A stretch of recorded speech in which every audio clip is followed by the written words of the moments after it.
সমূহ দৰ্শকক জনাইছো স্বাগতম আৰু এই মুহূৰ্তত লৈ আনাৰ চেষ্টা কৰিছো অন্যতা খবৰ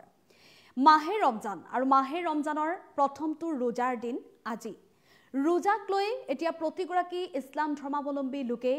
সকলোৱে সাজু হৈ আহিছে ৰোজা পালন কৰিবলৈ আৰু ৰমজান মাহৰ পূৰ্বৰে পৰা প্ৰতিগৰাকী ইছলাম ধৰ্মাৱলম্বী লোকে ৰোজা ৰাখিবলৈ সাজু আছিল ঈশ্বৰ আৰু ভক্তি ধৰ্মৰ ওপৰত অগাধ বিশ্বাসী প্ৰতিগৰাকী মুছলমানৰ বাবে ৰোজা হৈছে পবিত্ৰ সময় আজিৰে পৰা ৰমজানৰ প্ৰথমটো ৰোজা আৰম্ভ হৈছে প্ৰথমটো ৰোজা আৰম্ভ হোৱাৰ পিছতে এতিয়া ৰোজা কিদৰে পালন কৰিব বা ৰোজা কিদৰে পালন কৰিলে প্ৰকৃততে খাতে সেই কথা উল্লেখ কৰিছে এগৰাকী মৌলানাই আকাশত অৰ্ধচন্দ্ৰ দেখাৰ পিছতে এতিয়া সাজু হৈছে মুছলমানসকল প্ৰতিগৰাকী মুছলমানৰ বাবে এটা জৰুৰী খবৰ যিসকল মুছলমানে ৰোজা ৰাখিছে তেওঁলোকৰ বাবে এই জৰুৰী খবৰ কেনেকৈ পালন কৰিব ৰোজা পালনৰ ক্ষেত্ৰত ধৰ্মগুৰুসকলে বিভিন্ন সময়ত বিভিন্ন পৰামৰ্শ দি আহিছে আৰু এবাৰ যেটো আৰম্ভ হৈছে চলিত বৰ্ষৰ ৰমজান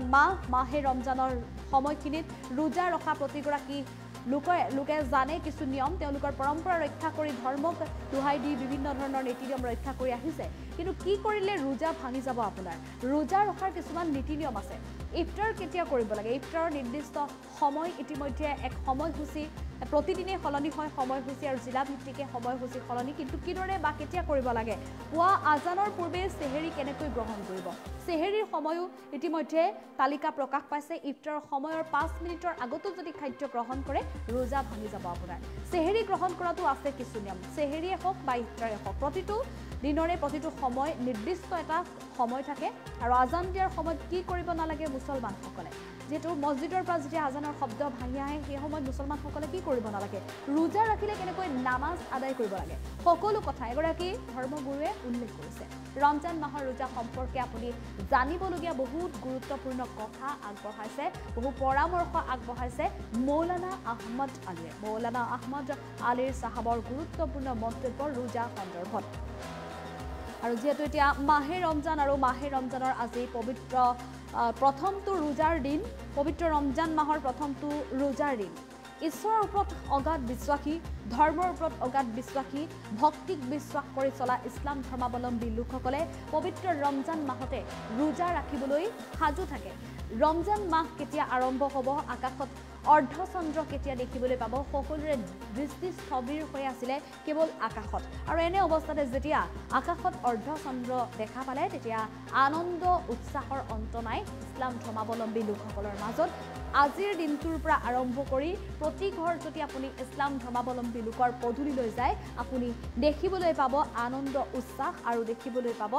ভক্তিৰ এক সময় কিয়নো প্ৰতিগৰাকী মুছলমান লোকে আজিৰ দিনটোৰ পৰা অৰ্থাৎ ৰমজান মাহৰ পবিত্ৰ দিনকেইটাত প্ৰতি ঘৰ মুছলমানৰ ঘৰতে কুৰাণ পাঠ শুনিবলৈ পাব কুৰাণৰ মধুৰ বাণী শুনিবলৈ পাব মছজিদৰ পৰা আজানৰ শব্দ ভাঙি অহা মছজিদৰ পৰা ভাঙি আহিব নামাজৰ শব্দ মুঠতে এনেধৰণে ইছলাম ধৰ্মাৱলম্বী লোকৰ ঘৰৰ প্ৰতি ঘৰ পৰিয়ালত আৰু প্ৰতিটো মছজিদত এতিয়া শুনিবলৈ পাব পবিত্ৰ কুৰাণ পাঠৰ বাণী নামাজৰ শব্দ আৰু তাৰাবিৰ নামাজেৰে ৰোজাৰ আৰম্ভ কৰিছে আজিৰ প্ৰথম দিনটোৰ পৰাই সেহেৰি আৰু ইফতাৰ ৰোজা ৰখা প্ৰতিগৰাকী লোকে সেই সময় অনুসৰণ কৰি সেহেৰি আৰু ইফতাৰ কৰিছে কিন্তু সেহেৰি আৰু ইফতাৰ কৰাৰ ক্ষেত্ৰতো কিছু নীতি নিয়ম আছে পৰম্পৰা ৰক্ষা কৰি বহু লোকে ইছলাম ধৰ্মাৱলম্বী লোকে অধিক সৰহসংখ্যক লোকে পালন কৰে ৰোজা কিন্তু কিছু সংখ্যক লোকে তেওঁলোকৰ ব্যস্ততাৰ খাতিৰতে হওক বা ব্যক্তিগত সমস্যা শাৰীৰিক সমস্যা যিকোনো সমস্যাৰ বাবে ৰোজা ৰাখিব নোৱাৰে কিন্তু সেই সকলৰ বাবেও ৰোজাৰ কিমান গুৰুত্ব আছে কিমান মাহাত্ম্য আছে সেই কথা উল্লেখ কৰিছে ধৰ্মগুৰুৱে আৰু যিসকলে ৰোজা ৰাখিব তেওঁলোকে কিদৰে পালন কৰিব ৰোজা ৰখাৰ সময়ত কি নিয়ম পালন কৰিব লাগে কালিৰ দিনটোত এখন তালিকা প্ৰকাশ কৰিছিলে তালিকাৰ পিছতে এগৰাকী ধৰ্মগুৰুৱেও তেওঁৰ মন্তব্য আগবঢ়াইছে তেওঁৰ মতে যেতিয়া অৰ্ধচন্দ্ৰ দেখাৰ পিছত ৰমজানৰ প্ৰথমটো ৰোজাৰ বাবে মানুহ সাজু হয় মুছলমান লোকসকল সাজু হয় তেতিয়া তেওঁলোকে কেৱল নিজ পৰম কৰুণাময় আল্লাহৰ নাম লৈ নামাজ পঢ়ে কুৰাণ পাঠ কৰে তাৰ পিছতে সাজু হয় কিন্তু আজানৰ সময়ত মুছলমান লোকসকলে কি কৰিব লাগে বা ৰোজাৰ সময়ত কি নিয়ম পালন কৰিব লাগে ইফতাৰ বা সেহেৰিৰ সময়ত কি নিয়ম পালন কৰিব লাগে সকলো কথা সকলো পৰামৰ্শ আগবঢ়াইছে ৰোজা ৰখা প্ৰতিগৰাকী মুছলমানৰ বাবে আমি সেই ধৰ্মগুৰু গৰাকীৰ ভাষ্য আগবঢ়াম আলহামদুলিল্লাহ আমাৰ ৰমজানুল মুবাৰক বা ৰমজান মাহ আহিছে আলহামদুলিল্লাহ বহুত এটা গুৰুত্বপূৰ্ণ কিন্তু ইয়াৰ মাজতে আমি দেখো যে আমাৰ বহুত সময় আছে যে আমাৰ ৰোজা ভাঙিছে না ভাঙা নাই, কনফিউজ লাগি যায় আমাৰ। এই কনফিউজৰ সময়ত বহুত সময় এজনক জিজ্ঞাসা কৰোঁ বা প্ৰশ্ন কৰোঁ,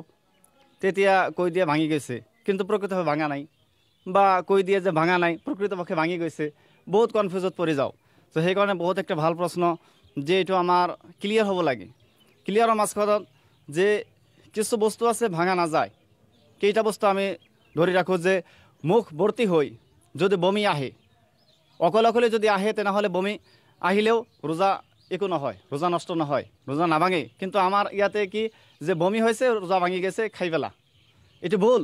এটা আমি ইনশাল্লাহ চেষ্টা কৰিম যে তাত ৰোজা নষ্ট নহয়। আৰু তাৰ লগতে আমাৰ যিটো ডক্টৰী লাইনত, অৰ্থাৎ ইনজেকশ্যন, টিকা, চেলাইন আৰু যে আমাৰ ইনচুলিন কয়, ইনচুলিন, এইবিলাক ল'লে আমি নাজানো যে ৰোজা ভাঙা যায় নে নাযায়। প্ৰকৃতপক্ষে ইয়াত ৰোজা ভাঙা নাযায়। ৰোজাৰ নাম হ'ল খোৱা লোৱা এবং নিজৰ স্ত্ৰী মিলনৰ পৰা আঁতৰত থকা, চুবে চাদিকৰ পৰা সূৰ্য অস্ত পৰ্যন্ত। কিন্তু যদি আমি টিকা লওঁ, তেনেহ'লে আমাৰ ভঙা নাযায়। আৰু চেলাইন বা ইনজেকশ্যন আৰু যিটো আমাৰ চুগাৰ পেচেণ্ট, তেখেতৰ ইনচুলিন লয় যে, এইটোৰ কাৰণে ৰোজা ভাঙা নাযায়। কিন্তু আমি বহুতেই ভাবোঁ যে ভাঙি গৈছে। আৰু এটা বস্তু যিটো আমাৰ জানিব লাগে যে ৰোজাৰ কথা মোৰ মনত নাই, মই খাই পেলাইছোঁ বা কিছু খাইছোঁ, কিন্তু ৰোজাৰ কথা মনত নাছিল, তেনেহ'লে মোৰ ৰোজা নাভাঙে। ৰোজাৰ কথা মনত নাই, এনেকুৱা অৱস্থাত খাইছোঁ, মই এটা ৰুটি খাইছোঁ, পিছত মোৰ মনত হৈছে, স্মৰণ হৈছে, বা মইতো ৰোজা ছিলোঁ, ৰোজা ভাঙা নাযায়। যেতিয়া মোৰ মনত হ'ব তেতিয়া খোৱাটো এৰি দিম, লগে লগে এৰি দিব লাগিব, সেইটো বেলেগ কথা।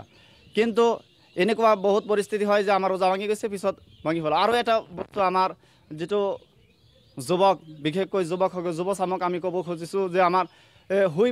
হ'লে আমাৰ কি, যেতিয়া আমি টোপনি যাওঁ, তেতিয়া কি হয় আমাৰ যে নাইট ফল হয়, যিটো শব্দ, কাৰণ জানিব লাগে, সেইকাৰণে ক'ব লাগে। নাইট ফল হ'লে ৰোজা নাভাঙে, উঠিয়ে আমি গোসল কৰিম, ন' টেনশ্যন, কোনো প্ৰব্লেম নাই, এইটো আমি জানি ৰাখিম। আৰু কিছু বস্তু আছে আমাৰ ৰোজা ভাঙা যায়, সেইটো সাধাৰণতে জানো যে কোনো মানুহে যদি খায় বা পান কৰে, তেনেহ'লেতো ভাঙি যায়, এইটোতো আমি সকলোৱে জানো। এনেকুৱা আৰু বহুত পৰিস্থিতি আছে, কোনোবাই যদি বমি কৰে, কিন্তু নিজৰ হাতেদি যদি কৰে, নিজে ইচ্ছাকৃত কৰে, তেনেহ'লে ভাঙি যাব, সেইটো ভিন্ন ব্যাপাৰ। কিন্তু অকলে আহিলে নাভাঙে। কিন্তু আমি সাধাৰণতে ভাবোঁ যে এইবিলাক কাৰণে ভাঙি যায়, আচলতে নাভাঙে। আৰু এটা কথা, কিছুমান সময়ত দেখা পোৱা যায় যে ৰাতি আমি টোপনি গ'লোঁ,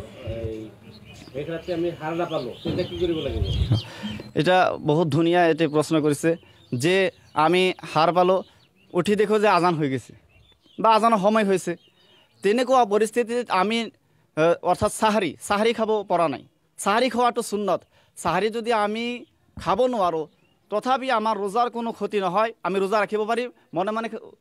এনেই নিয়ত কৰিম যে মই ৰোজাটো ৰাখিলোঁ, আৰু তেতিয়া খাব নোৱাৰিম, যিহেতু টাইম নাই। তেনেহ'লে এইটো আৰু এটা লক্ষণীয় বস্তু যে আমি বহুতেই ভাবোঁ যে আজান দিয়া নাই এতিয়ালৈকে, কিন্তু সময় যদি হয় তেনেহ'লে খাব নোৱাৰিম। আজান দি আছে, দেখি আছে পানী, তেতিয়া পান কৰে। এইটো আমি লক্ষ্য কৰিম যে যেতিয়া সময় আছে, আমাৰ চাৰ্ট আছে, চাৰ্ট ৰাখিম, আজিকালি মোবাইল আছে, আজিকালি ঘড়ী আছে, আমি লক্ষ্য কৰিম তাৰ 2-1 মিনিট আগতে শেষ কৰি দিম, অৰ্থাৎ সময় হোৱাৰ পিছত নাখাম, তেনেহ'লে ৰোজা নষ্ট হৈ যাব। এইটো গুৰুত্ব দিম। আজান দিয়াৰ লগে লগে খোৱা বন্ধ কৰিব লাগিব, এইটো ঠিক আছে, কিন্তু আজান দেওয়াৰ